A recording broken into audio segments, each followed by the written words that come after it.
I'm telling you, that Earthquake E43 earth auger is pretty good at putting those posts in the ground. They're also pretty handy when they're stubborn and don't want to come out. Hi, I'm Kirk of Earthquake Outdoor Power Equipment. Today we're going to be talking about fall cleanup in the garden. Everything's been harvested out of our garden, and fall is now the time when we need to clean everything out and prepare this garden for the next spring. Now, fall is a really good time to start adding some amendments to your soil. Perhaps composted manure, leaves, dead material, plant material. Some of this material will actually cut down and will actually chip up into mulch that we can throw back in the garden. We're then going to go in and till everything under and make sure everything's going to be set for the spring. We'll be using today an Earthquake string trimmer, an Earthquake chainsaw, an Earthquake chipper shredder, and a couple of Earthquake tillers. Remember, anytime you use your Earthquake string trimmer, always use eye and ear protection.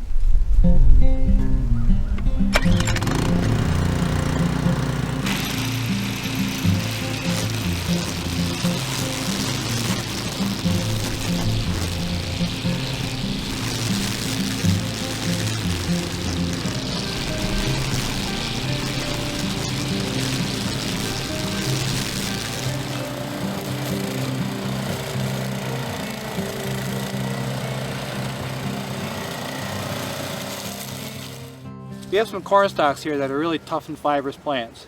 They're also pretty stuck in the ground. They're difficult to pull it by the roots. So one of the easiest ways to take these out of the garden is to use the Earthquake chainsaw. We'll go through and we'll cut it right down to the ground, and we'll be able to have these stalks we can rake right up out of the garden. Anytime you use an Earthquake chainsaw, always remember to use eye protection, ear protection, full face protection. Cover your legs with good leg protection, and use steel-toed shoes.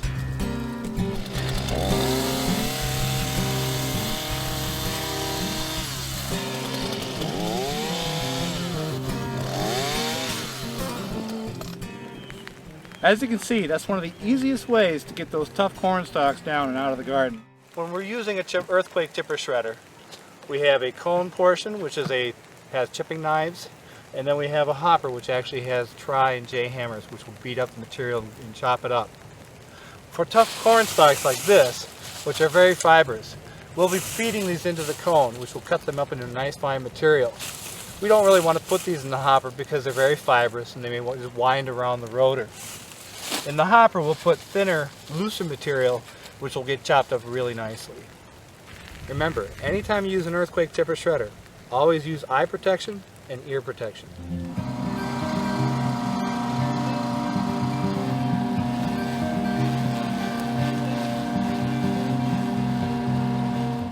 Now, for some of the softer, looser material that we cut with the Earthquake string trimmer, we're going to be able to put this through the chipper shredder in the hopper and actually shred it up.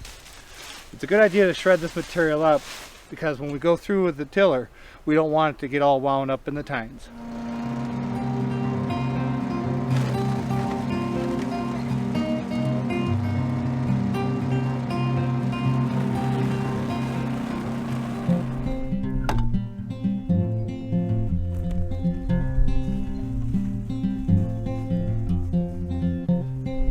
Now that we've shredded up all the plant material that we cut down with the string trimmer, and we spread it around the garden to be able to add nutrients to the soil, we're going to add some more material to the soil in the form of these dry leaves.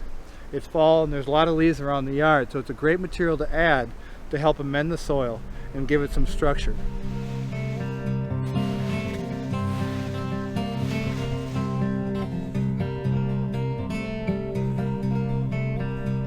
Now that we've cut down all the old vegetation, we've chipped it up and shredded it, put a nice layer of leaves over the garden, it's now time to turn all that in with a Earthquake rototiller.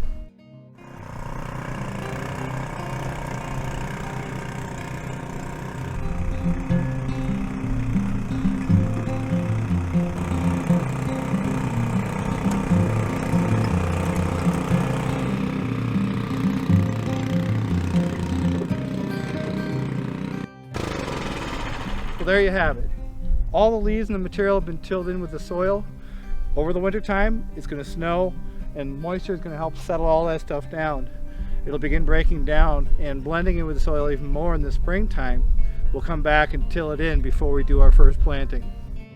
As you can see from our task today, there are many creative ways that you can use the wide range of Earthquake products to do just about any outdoor gardening task.